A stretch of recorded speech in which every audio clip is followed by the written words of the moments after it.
here we are again. Let's finish our lesson on the Spanish conquistador and Potasi. We really haven't got to Potasi yet.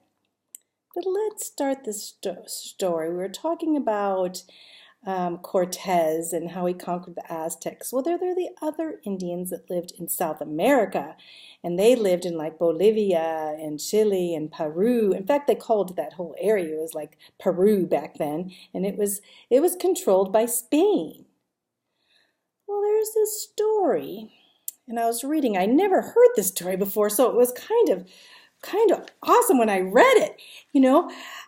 Awesome, but really made Spain one of the wealthiest countries in the world.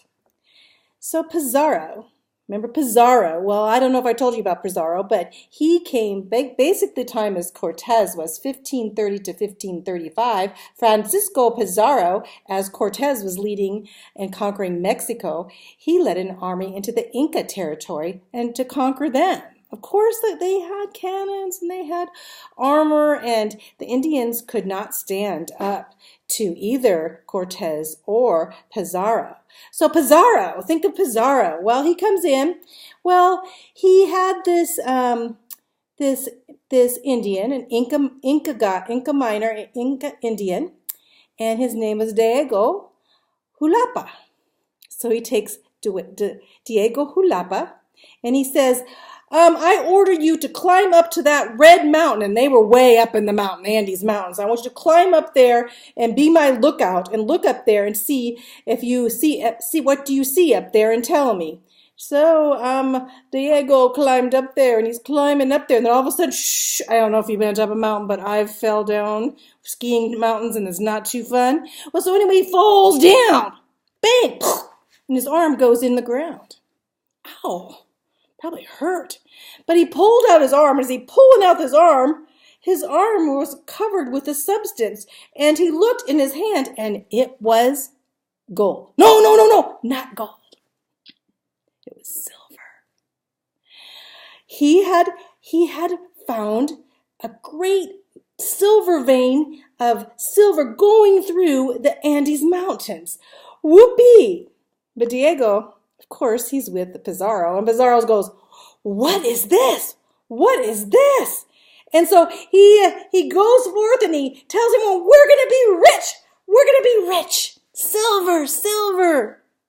Sends back notice to Spain, and here they come.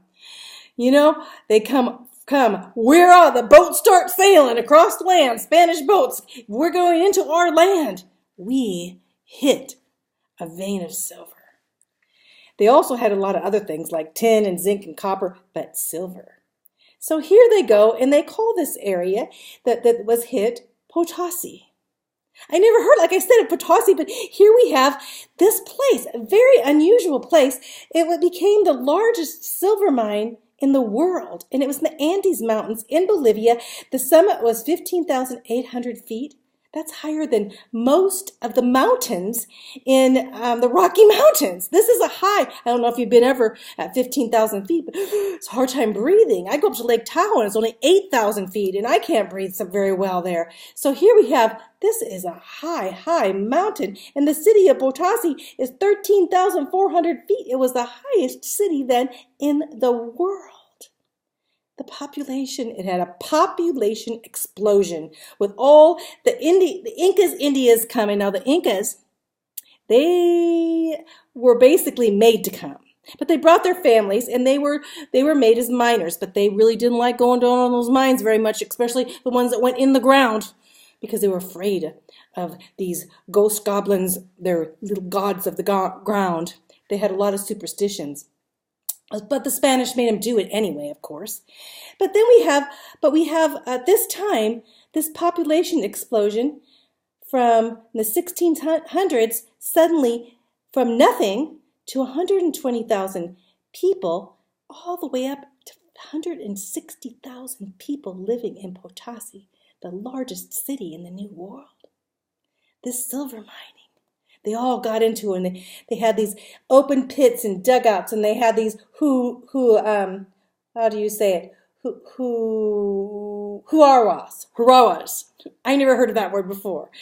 So it was a Quechua word. Quechua was the Indians there, and it was for the wind. But they would have these like ovens, and they would actually put the silver in there, and they have them burn this fire with llama dung.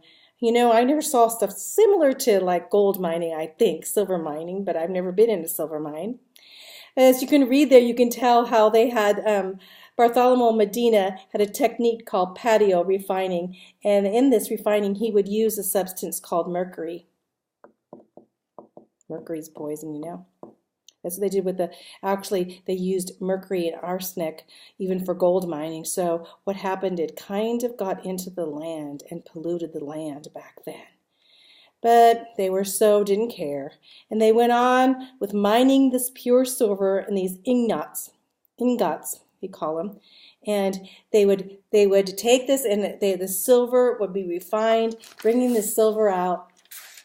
They'd have to do this by digging tunnels into the ground to mining, and they had candles to light the work, and they broke up the rocks with hammers while they're in there, and they carry up these 25-pound rocks that had silver in them. That's how they did it back then. And it was like Potasi became the treasury of the whole world. They mined silver in tons of silver. The Spanish even built a royal mint there so they could make their own money in silver coins in Potasi. And the Spanish wealth increased. Because Spain, every miner that went, the Spanish royalty and the Spanish government got 1/5, the king's fifth, they'd call it. 1/5 of the money was gone to them. That's pretty high for paying taxes. So because the Spanish said they owned the land, but did they really own the land? Who was there first? But anyway, so what a treasury that they had. Of course, you know, the mercury damaged the land, and they had cut down a lot of forests, and you know, and they put slaves to work, as made the Incas slaves. So a lot of bad things happened back then too. But it also, the Incas became to know some of the white man's ways back there. And if you probably go down there, you'll see a lot of Spanish influence in Bolivia. That's where Potasi is. So here we have something happening. The world is changing in the 1500s to the 1600s. New lands to explore. Some sad things, some happy things. Cultures collide. God's right in the midst there some. We know some people came to Jesus. I want to go down there, and pretty soon I'm going to go down to, I'm going to tell you something, I'm going to go down to Central America. I've never been there before, to Cuba. Cuba now has been run over by communist rule, and most of them have been forced to be atheists down there. And I get to go there and tell them about Jesus. So pray for me. A lot of those people have Aztecs and Inca background in Central America, Mexico, and South America. I wish I could speak Spanish, though. So maybe you can learn Spanish someday for me. Love you.